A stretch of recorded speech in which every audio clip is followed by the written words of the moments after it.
All right, today I'm going to show you how we're fixing trailer wiring problems once and for all the easiest way possible. Now, most trailers at some point are going to have a wiring problem, and I'll show you why right here. This is the factory wiring on this boat trailer, and as you can see, it is all connected with these cheap, non-sealed, non-weatherproof Scotch lock connectors. Those connectors are super common in the trailer industry, and they are terribly unreliable, especially long-term, especially on a boat trailer that you know is going in the water and getting wet, and it's just a prime spot for corrosion to start happening. Now, on this particular trailer, not only was the owner having some general electrical issues, but he also had a tire blowout, and when the tire blew out, it damaged a bunch of wiring, it broke this light, it ripped a lot of this loose. So we are going to fix this the right way. And to fix this the right way, we're just going to start over. So up here at the front of the trailer, you can see this is a 5-wire plug. This trailer has brakes, but they're surge brakes. They're hydraulic brakes here that are powered by the hitch. They're not electric. This plug has stop, tail, turn, and a reverse light, which is actually the light that got destroyed. And you can see we're not the first ones in here. This has been, I don't know what all has been done here, but it's taped up a lot. There's some more splicing and creativeness down here. There are a couple of lights that are actually broken.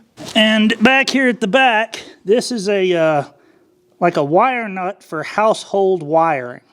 It is debatable whether or not you should use crimp connectors, butt splices, that kind of thing on automotive wiring or trailer wiring, but the two things you absolutely want to avoid at all possible cost are Scotch locks and wire nuts. Just don't use those. You're going to have more problems. So this is how we are going to fix these problems once and for all for good. I picked all of this up at a local auto parts store because I needed it today, but I will link to everything down in the description on Amazon. But here's what we're doing. The owner has a 7-pin RV style connector on his pickup. That is what basically every factory tow package comes with these days. He was using an adapter to go to the 5-pin plug that's on this trailer. We're just going to put a 7-pin plug right on our new wiring. That's right. This here is 6-conductor, all sealed up, one-piece, proper trailer wiring. This stuff is really good quality. It holds up well. We're only going to need 5 of these 6 conductors, but this is our new wiring. This is to replace that reverse light over there that the tire destroyed. And here are our solder seal connectors that are going to give us really high quality, weather tight, watertight connections. And over here, this is the secret weapon that is going to make this job so much easier than what it normally would be. This is a light box. Now, if you've never heard of a light box, let me explain what this is and why it is so valuable when you're working on trailer lighting. Usually, if you want to work on trailer lighting, you know, we have to have it plugged into the pickup, and then you get into issues of, is the pickup wired correctly? Is everything working okay? Is the truck battery going to die while we're working on this trailer because it's got to sit there with the key on and the lights on? Is the trailer wiring, if we have a short in the trailer or something like that, are we going to be blowing the fuses in the pickup truck? You know, we don't want to do that either. So this right here, this is the secret weapon to trailer wiring. It's got a little 12-volt sealed battery in it. It's got a 7-pin trailer plug right here. Now, if some of these come with a 4 or a 5-pin plug also, if the one you're using doesn't and you need to work on a 4 or 5-pin type trailer, you can just plug an adapter in right here and then come up here, and I want you to look at this. We can turn on our tail lights. We can turn on our left turn, our brake lights, our right turn, and then over here, if your 5-pin is wired for an electric brake, you've got that. If you've got a 6-pin like the old utility style that you find on some stock trailers and some goosenecks, you can test your 12-volt aux power, and you can test your backup lights. And if by some reason the trailer you're working on has a short that would be blowing the fuse in your pickup, this has a built-in circuit breaker, so you're not risking any fuses in your truck, you're not risking any wiring in your truck. It's all self-contained right here. This thing, if you work on trailer wiring regularly, you are really missing out if you're not using one of these. All right, so I got our connector wired up. I went through, I tested everything with our box, and it all checks out. It all looks good. Here is the wiring diagram that I used. This is from eTrailer.com. Now, because I am rewiring this trailer from scratch, I could put any color wire I wanted on any post in this plug that I wanted, but I wanted our colors to be standard and correct, so if for some reason anybody else ever does have to work on this, they're not trying to figure out what the last guy did. It all matches the standard diagram. So I went through, put our connector in the housing, tested it here with the box, with the meter. Everything looks good. So the next step is going to be to get this wire in the trailer frame. All right, so I did a lot of work, pulled a lot of wires off camera because watching me fight with a fish tape can only be so interesting for so long. But here is where we are for the moment. I've kind of got a little bit of a mess, but we're about to get all that sorted out. Our marker light wires are correct all the way up the left side of the trailer. Our reverse stop tail turn lights on the left are correct. We've still got to address new wiring to this clearance light in the back, and we've got to address all of our wiring over here on the passenger side. You can see I've pulled some wires, I've pulled some cable here.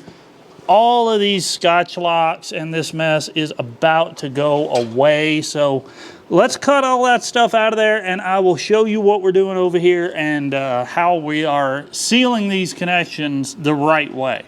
There's our purple marker light wire.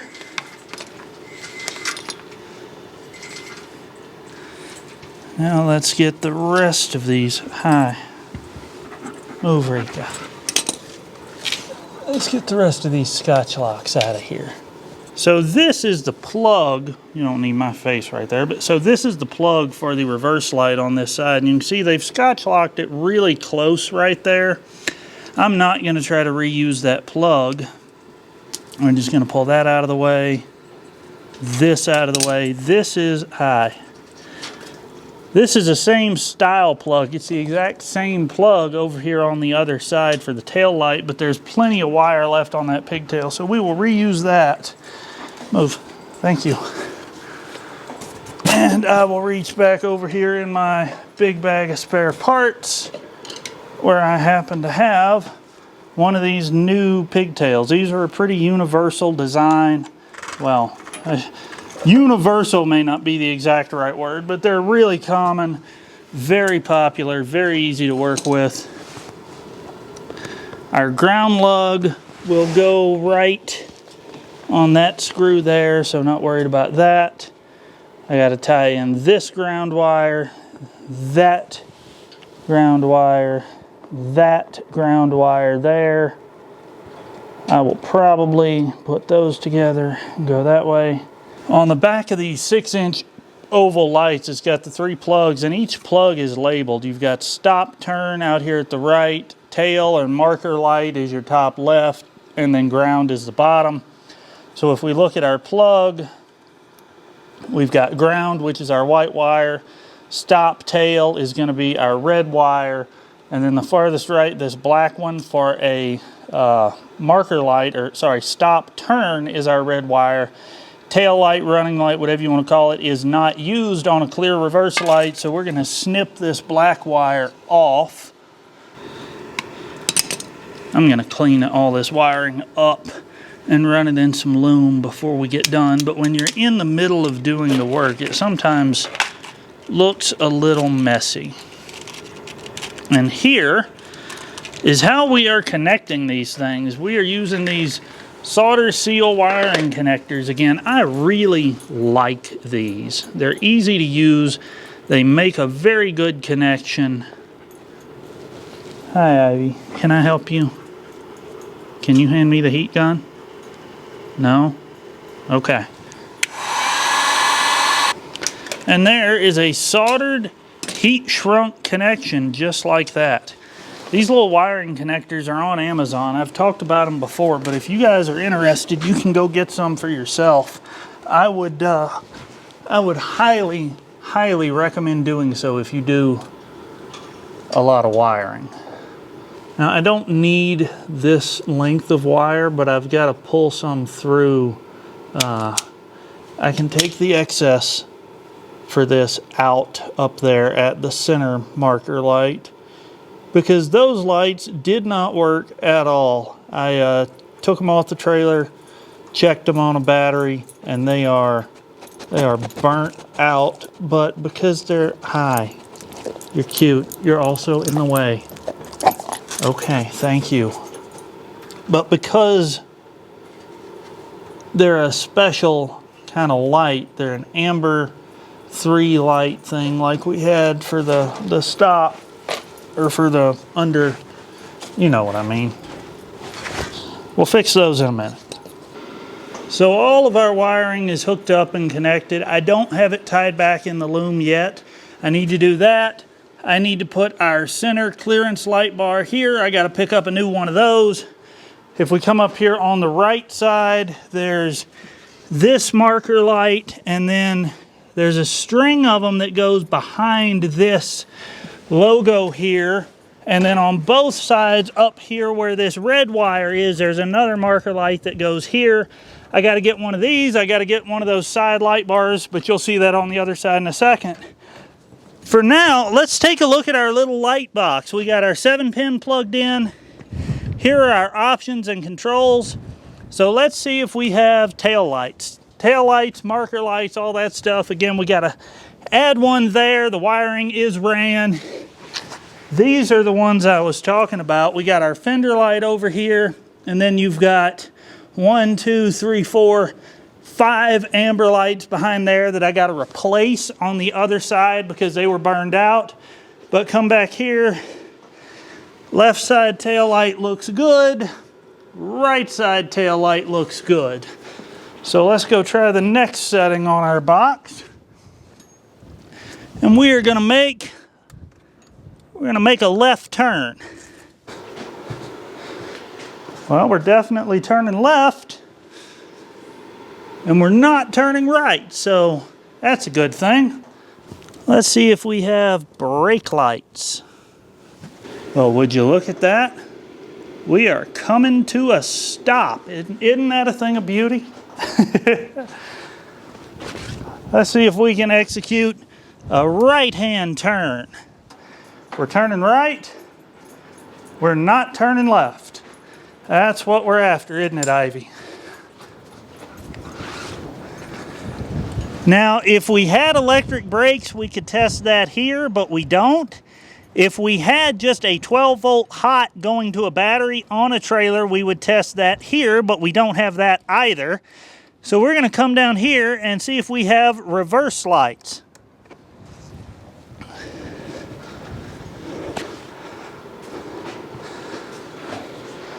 We're going backwards on the left. That's no surprise. And there's a reverse light on the right too. That's what we wanted. So I really like this little light control box. We wired this whole trailer, didn't kill the pickup battery. I didn't have to run all the way up there to hit the turn signal lever. I didn't need a second person to hit the brake pedal or put in reverse or anything like that. That light box, I really, really like that thing. If you want one, I'll link to it along with all these other parts, the solder seal connectors and everything else on Amazon down in the description. If you buy through that link, Amazon sends the channel a small percentage to say thank you to me for sending you over there, but it doesn't cost you anything extra. So by clicking through that link, it's a way you can help support the channel. So I'm going to tidy up some wiring. I've got to pick up a light bar for the back. I've got to pick up an amber light bar for the right side and a couple of clearance lights for the front. But otherwise, this one's done and ready to go back to the lake in better shape than it ever has been. Thank you for watching. Subscribe if you haven't. We got more content coming real soon on that old 8N right there. That project has snowballed and not in a really good way, but we'll get into that later. Thank you for watching. Subscribe if you haven't, and more later. Well, I think we finished our boat just in time, folks. In the last 2 days, it's dropped about 60 degrees Fahrenheit, and we've got about 4 inches of snow on the ground, or at least that's what we had initially. Some of it melted a little bit, but hopefully we'll see the rest of it melt today.